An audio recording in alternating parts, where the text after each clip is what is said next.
एवमुक्ता तु सा देवी देवतैरभिसत्कृता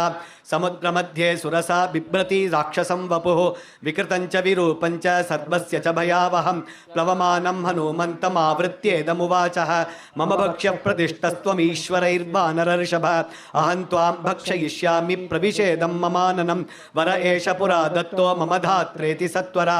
व्यादाय वक्त्रं विपुलं स्थिता सा मारुतेः पुरः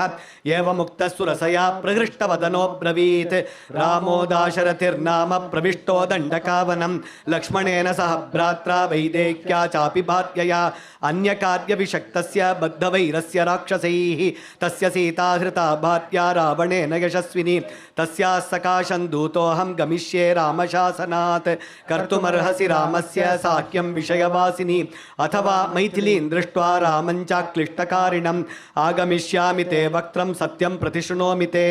एवमुक्ता हनुमता सुरसा कामरूपिणी अब्रवीन्नातिवर्तेन्मां कश्चिदेशवरो मम तं प्रयान्तं समुद्वीक्ष्य सुरसा वाक्यमब्रवीत् बलं जिज्ञासमाना सा नागमाता हनुमतः निविश्य वदनं मेद्य गन्तव्यं वानरोत्तम वर एष पुरा दत्तो मम धात्रेति सत्वरा व्यादाय वक्त्रं वक्त्रं स्थिता सा मारुतेः पुरः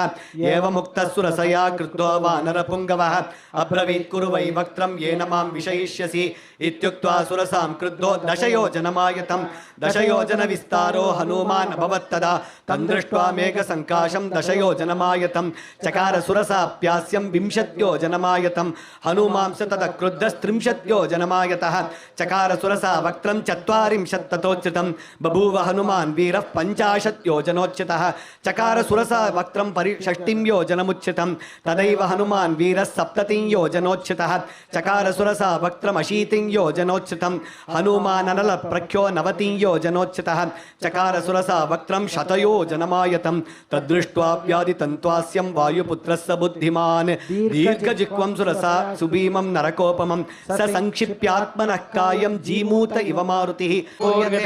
अयं संवत्सरः कालस्तावद्धि मम जीवितं वर्तते दशमो मासो दुर्दशसहस्राणि राक्षसानां जघानयः जनस्थाने विना भ्राता शत्रुस्तस्य नोद्विजेत् न स शक्यस्तु लयितुं व्यसनैः पुरुषर्षभः अहं तस्यानुभावज्ञः शक्रस्येव पुलोमजा शरजालांशुमान् शूरः कपे रामदिवाकरः शत्रुरक्षोमयं तोयमुपशोषन् नयिष्यति इति सञ्जल्पमानां तां रामार्थे शोककर्षिता अश्रुसम्पूर्णवदनामुवाच हनुमान् कपिः।